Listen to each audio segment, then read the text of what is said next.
or Hillary or one of these politicians, all talk, no action, all controlled by lobbyists and special interests and donors.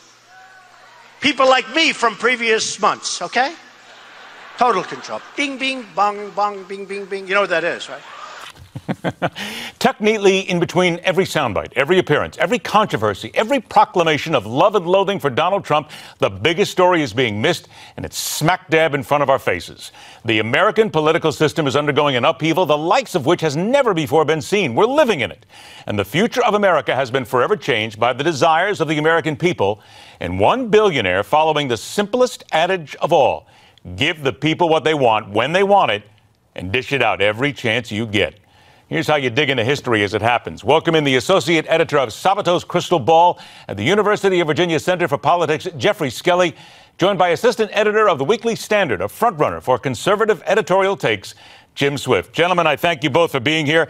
And Geoffrey, I'm going to start with you because what I just said can be seen by a lot of people as hyperbole, but in my lifetime, I can never remember when a political discourse has changed so drastically because of one man. Is it not fair to say that Donald Trump has tapped into a true earth-shattering change in how politics will be run from this point forward? I'm not sure I would go quite as far, but I do think that Trump has tapped into something. It's pretty clear that Republican voters, or at least many of them, want a true outsider to come in and shake the system up. And Trump obviously presents that profile.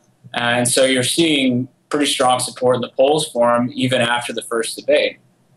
But let's look forward a little bit, because what Donald Trump has done, he has made people say, this is what I want. He speaks the truth. He says things out loud. He doesn't sugarcoat it. Haven't we been so covered up and sugarcoated by politicians now our entire lives that finally we're hearing something different? And that is a change. Because, frankly, tell me if there's anybody else who's come out and said things as bold and as daring as Trump and has gotten away with it.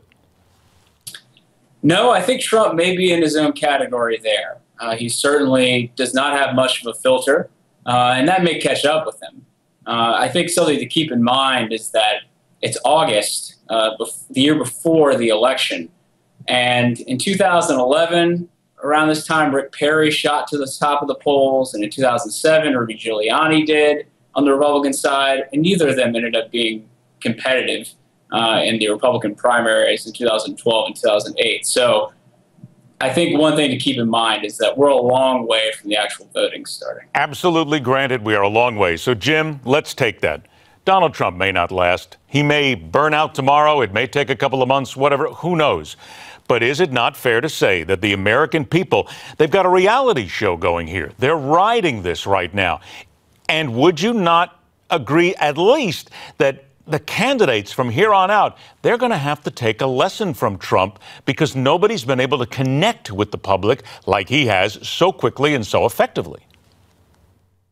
I think that's fair to say, Ed. I think we're in the part of the campaign where Marty and Doc went back in time and somehow lost track of Gray's Sports Almanac. And, now we're here in 1985 at Biff Tannen's Pleasure Paradise. And, here we are with, Biff Tannen running for president and just hitting all the right notes because he knows how to make all the right bets. But, Marty and Doc will go then back in time yet again. The Biff Tannen of the Pleasure Paradise will disappear and we'll return to normalcy. But you're right, though. He does have an ability to connect with lots of strange and random segments. And granted, what he says varies by the day. One day he wants to defund Planned Parenthood entirely. The next day he says they do a lot of good. The strange gymnastics of Donald Trump and the people who continue to earnestly support him, to me, are just something out of a movie. Do you think, though, that politicians are going to have to take a little bit from Trump? They're going to look at him and say, all right, look, I'll take this, a little bit of this, a little bit of this, don't do this. But, Jim, they're going to have to take little pieces of him because, let's face it, we learn what succeeds and it's working. So maybe this will make them just modify themselves a little, just get a little more honest about what they say.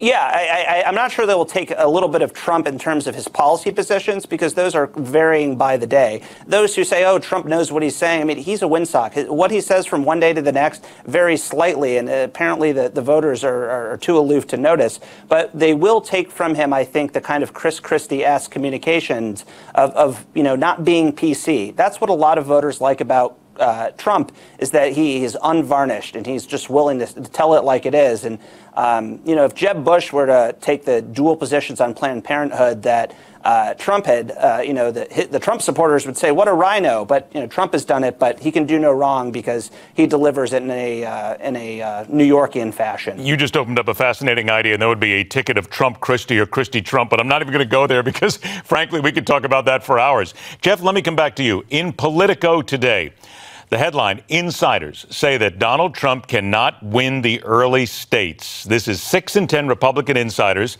say he can't do it. Iowa, New Hampshire. Now, granted, these are people, again, just looking forward, but how can we say that? These are the same people who very likely have said in the past that he wouldn't be this far along, would never lead the polls. You can't underestimate this guy. I think it's pretty clear that Trump shouldn't be underestimated. However, it is very true that at this point in the cycle, what people are saying in surveys isn't really going to tell you very much about what's going to happen in January, February, when the voting actually starts.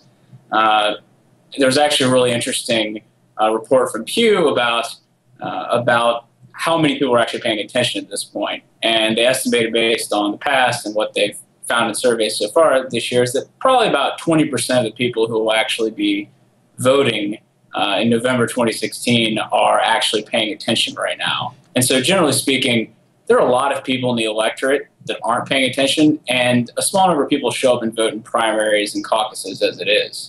Jim, it's a good point, I think, that Geoffrey brings up here. It's so early. There are so many polls to go. There's so many caucuses left to go. So as we play these mental gymnastics here, don't we need to just keep, every time we talk about Donald Trump or whomever, Hillary Clinton, whatever, say, it's early, guys. Things will change by this time next year. That is history. Yes? Yeah, and I love Larry Sabato, his senator at Virginia, and the crystal ball. And I think the report that they put out was exactly right. Donald Trump is a second-tier candidate that has no chance of becoming president. He is a flash in the pan right now that people like, but the more people and voters learn about his past, I mean, he took bailouts from the state of New Jersey's Gaming Commission to keep the Taj Mahal alive. He was known as the king of tax abatements. What consistent conservative Tea Party supporter is going to rally behind, someone who's taking bailouts and handouts from the government? It's bizarre, but I think a lot of voters just don't know that. And as Donald Trump, unless he self-implodes, we're going to see some of these campaigns point out these inconsistencies. And it's not just the recent, saying this here and saying that there. Verbal slips that he suffers from. I mean, he is not a consistent, principled candidate. We have to remember, though, and you mentioned it earlier, you talked about Back to the Future and Biff Tannen. All I can think of is if the Chicago Cubs win the World Series this year, then we are all going to be eating our words here very quickly. Geoffrey, Skelley, and Jim Swift, I want to thank you both for joining us, gentlemen. Always a pleasure. We'll talk to you again soon. As I said, we got a long way to go. Now, we've talked about Donald Trump, and here's something else that people are talking about. It's a baseball cap that the Donald's wearing at campaign stops. This Make America Great Again slogan. You want one. Yes, the Trump fans are desperate for them. We got them. All you have to do is go to newsmax.com/Trump cap or call 800-485-4350. It's a free offer, shipping and handling. That's all it takes. This is not an endorsement of Donald Trump, but it is a way for you to show that you're behind the man that still has a long way to go. Stay with us. The fastest 60 minutes of news, The Hard Line, continues.